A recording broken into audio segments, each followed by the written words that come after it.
Have you ever thought about what could be the greatest misfortune in life? Let's ponder over the ancient wisdom from the Tao Te Ching, verse 25, which declares that there is no misfortune greater than lightly esteeming yourself. Imagine a seed buried deep within the earth.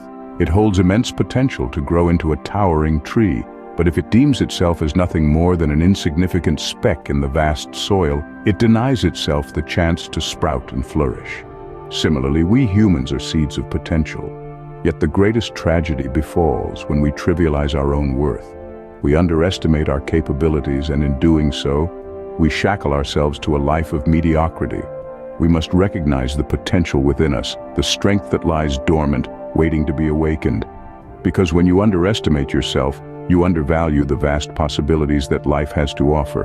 Remember, underestimating yourself is a misfortune of the highest order. And if you thought that was dire, what could be a greater disaster? Well, the Tao Te Ching warns of a calamity that surpasses all others: forgetting oneself. A disaster that is not a singular event, but a gradual process that can lead to a life of unfulfillment and regret. It's not about amnesia or a loss of memory, but rather a loss of connection with our true selves. Imagine a ship without a compass, lost in the vastness of the open sea. Without a sense of direction, it drifts aimlessly at the mercy of the winds and currents. Similarly, forgetting ourselves leaves us drifting in the sea of life, without a clear direction or purpose. You see, self-forgetfulness isn't just about losing sight of who we are. It's also about losing sight of our strengths and weaknesses, our dreams and aspirations. When we forget ourselves, we risk becoming like chameleons, changing our colors to blend into whatever environment we find ourselves in. We become susceptible to the whims of society, constantly trying to fit into molds that may not be right for us. Now consider the importance of self-awareness. It is the compass that guides us through life, the beacon that illuminates our path. Knowing oneself is the first step to understanding one's place in the world. It's about acknowledging our strengths and weaknesses, and using that knowledge to navigate life's challenges.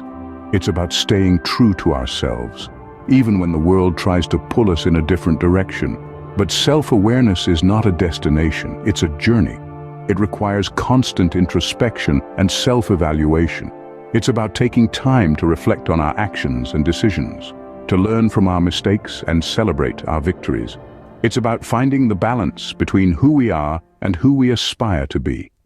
And so, as we journey through life, let us remember to never lose sight of ourselves. Let us strive to stay true to our authentic selves, to embrace our uniqueness and individuality. For in a world that often demands conformity, the greatest act of rebellion can be simply being ourselves. Forgetting oneself indeed is a disaster beyond compare. But what about the contented man, the successful one? Let's delve into the realm of contentment and success, a place where the Tao Te Ching paints a vivid image of the ideal individual. According to the ancient wisdom of the Tao, contented and successful individuals are not marked by relentless striving or constant explanations. Instead, they are defined by a serene sense of peace and accomplishment.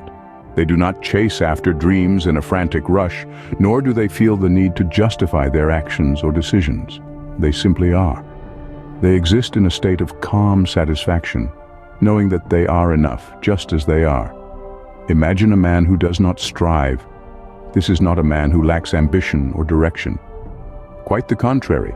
He is someone who understands that real success doesn't come from relentless pursuit, but from a deep sense of peace and acceptance. He knows that he is enough, that he has enough. He is content. Now, consider a man who does not explain. This is not a man who is secretive or elusive. Rather, he is someone who recognizes that true success doesn't require validation or explanation. He doesn't feel compelled to justify his actions, nor does he seek approval or recognition. He's confident in his decisions, secure in his choices. He's successful. These individuals, the contented and successful, they don't live life in a constant state of want or need. They do not feel the pressure to strive for more or explain their actions to others. They live in the present moment, accepting themselves as they are, confident in their worth. They embody the wisdom of the Tao, demonstrating that true contentment and success come from within, not from external accolades or achievements. In a world constantly pushing us to strive for more, to explain our worth, these individuals stand as a beacon of serene contentment and quiet success. They remind us that we don't need to strive or explain to be content, to be successful. We simply need to be. The contented and successful man, they're the ones who do not strive or explain. And what about the powerful man? This question invites us to delve deeper into the wisdom of the Tao Te Ching. The powerful man, according to this ancient text, does not contend. What does this mean? It implies that true power does not come from conflict, aggression, or domination. It doesn't come from pushing others down to raise oneself up, nor from the endless pursuit of control. True power is not a battlefield. It's a state of understanding and strength. It's the ability to stand firm without needing to prove anything. It's the confidence that you are enough just as you are, without the need to compete or compare. It's the courage to be fully present in the world, not as an adversary, but as a harmonious part of the whole. When we think of power, we often imagine a force that imposes, that takes, that controls. But the Tao Te Ching tells us a different story. Power, in its purest form, is not about taking, but about giving. It's about contributing to the world in a meaningful way. It's about touching lives, making a difference, leaving a positive imprint. The powerful man is not the one who shouts the loudest or fights the hardest. Instead, he is the one who understands that true power lies in inner strength, in the ability to remain calm in the face of adversity, to remain true to oneself when the world tries to shape us into something we are not. He is the one who understands that power is not a measure of how many people he can control, but of how deeply he can touch lives, how much he can give, how much difference he can make. This understanding transforms power from a tool of control into a force of love, compassion, and unity. It allows the powerful man to navigate the world not as a battlefield, but as a dance floor, a symphony of interconnected lives and stories. The powerful man, he does not contend. He understands, he gives, he loves. And in doing so, he becomes a beacon of strength and inspiration for others to follow. That is the true essence of power. The powerful man, he does not contend. So who then is the man of greatest worth? This question beckons us to delve deeper into the profound wisdom of the Tao Te Ching. The man of greatest worth, as the verse suggests, is likened to a valley, a place of nourishment and growth, to which all the world flows. Picture a valley, abundant and fertile. It does not boast of its richness, yet all life is drawn to it. It offers shelter, sustenance, and a place to flourish. Much like this valley, the man of greatest worth does not flaunt his virtues. He does not seek recognition or demand respect. Instead, he quietly provides, nurtures, and inspires, attracting all towards him. But what does it mean to give, but not take? The man of greatest worth understands the joy of giving, the fulfillment that comes from contributing to the well-being of others. His actions are not driven by the desire for reciprocation or reward. He gives freely, not expecting anything in return. He does not hoard or grasp, but instead he shares and spreads the wealth of his wisdom and kindness. And then he acts, but takes no credit. His actions are not for his own glory or prestige. They are not motivated by ego or a need for applause.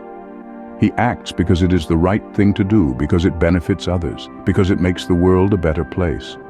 He does not seek the spotlight, nor does he crave validation. His satisfaction comes from the act itself, from the positive impact he makes. His actions are selfless, his motives pure. He does not work for personal gain or recognition, but for the greater good. This selflessness, this humility, this willingness to act without the need for applause or accolade, this is what makes him a man of greatest worth. And that, my friends, is the man of greatest worth, one who gives, acts, and yet takes no credit. And what does this man of greatest worth achieve, you may ask? Well, the verse tells us he achieves the impossible. But how can that be? How does one achieve the impossible by doing nothing for himself? It is here we encounter a paradox, a seeming contradiction that holds a profound truth. The man of greatest worth does not act out of self-interest. He does not strive for personal gain or recognition. Instead, his actions are rooted in selflessness, in serving others without expecting anything in return. He gives but does not take. He acts but takes no credit. It is in this state of selfless action, of pure giving and serving, that the impossible becomes possible. For in giving we receive, in serving we are served. In relinquishing the need for personal gain, we gain the world. By doing nothing for himself, he achieves the impossible. Now, isn't that something to ponder upon?